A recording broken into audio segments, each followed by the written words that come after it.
Bonjour à toutes. Aujourd'hui, je vais vous apprendre à numériser un texte dans une police d'écriture qui n'est pas comprise dans votre logiciel. Donc, ça s'adresse particulièrement aux brodeuses qui ont le logiciel 2+, ou celles qui ont le logiciel browser de version plus récente, mais dont la police d'écriture n'est pas compatible avec leur logiciel. Donc, pour cela, il faut aller dans un logiciel de dessin. Moi, j'ai pris le logiciel PhotoFiltre 7 parce que c'est un logiciel qui est totalement gratuit et qui vous permettent quand même de faire 2-3 petites choses assez sympas. Donc, je vais aller dans Texte. Je vais venir écrire mon texte. Je vais mettre le nom de mon groupe.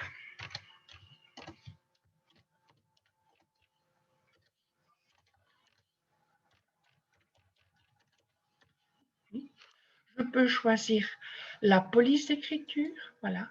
Toutes ces polices d'écriture sont incluses dans mon ordinateur, mais ne sont pas nécessairement compatibles avec mon logiciel.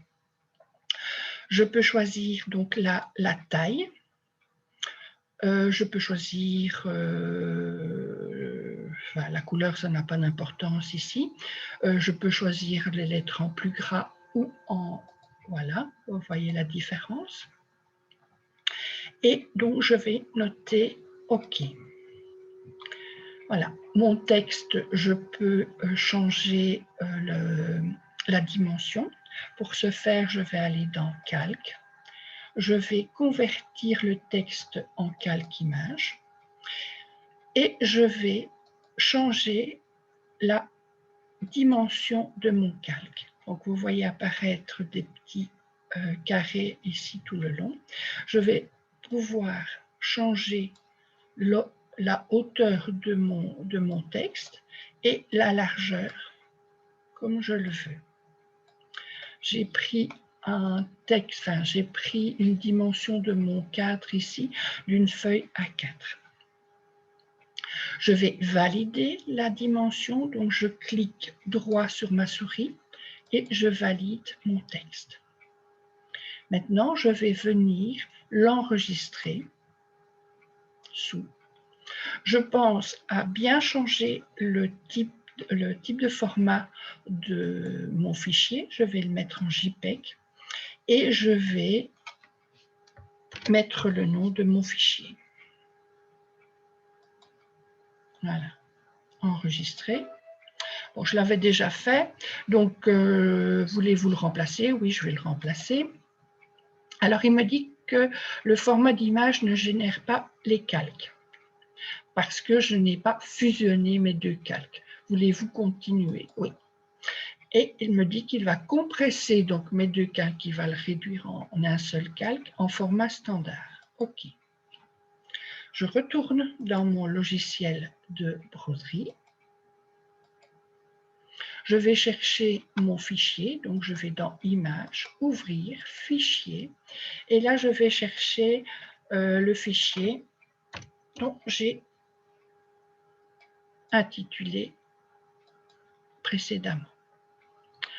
Voilà, donc ici je peux toujours manuellement changer les dimensions si j'en ai envie, voilà, et je viens dans Piqûre automatique. Je vais faire suivant. Et là, il me demande si je veux ajuster mon motif à ma page. Bon, on peut dire oui, de toute façon, il va l'ajuster.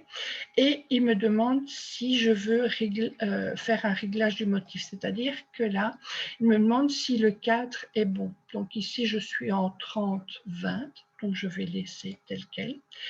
Donc, je fais suivant.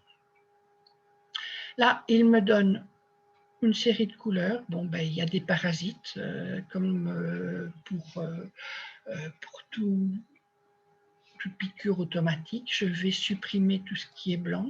Là, je vais supprimer toutes les coloris clairs. Et je vais laisser ces deux coloris-là, ce sont des noirs, donc je verrai par la suite comment je dois les supprimer. Donc je vais faire terminer. Ma numérisation a l'air d'être bonne. Ici, j'ai certainement les coloris, donc dans les deux coloris, ce sont des parasites, on le voit bien.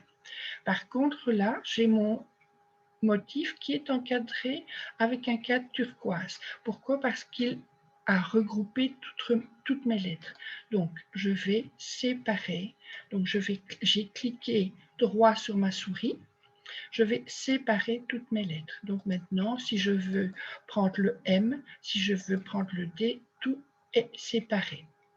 Je vais prendre ceci et je vais sélectionner et je vais faire Delete sur mon clavier d'ordinateur. Voilà. Je vais vérifier si tout est convenablement. Donc ici, vous voyez, je suis en point de remplissage et là, je suis en point de plumetti. Donc je vais tout transformer en point de remplissage ou en point de plumetti, hein, c'est comme vous le voulez.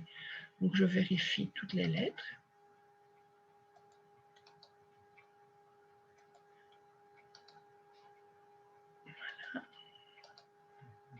Là, je change en point de remplissage.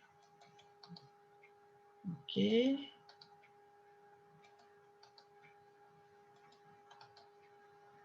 En point de remplissage.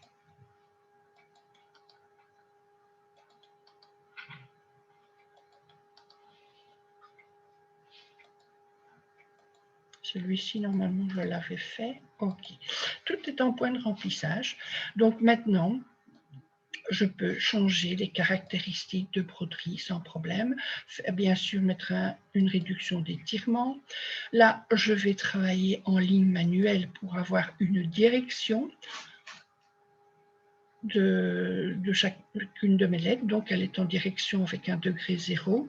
Je peux changer, hein, les mettre comme ceci. Ça, c'est à vous de voir en faisant un zoom pour voir quelle est la direction la plus appropriée pour les lettres. Donc, elle était à 0, on va la remettre à 0, on va voir. Voilà, bon, c'est bon, ça a l'air d'être bon. Voilà.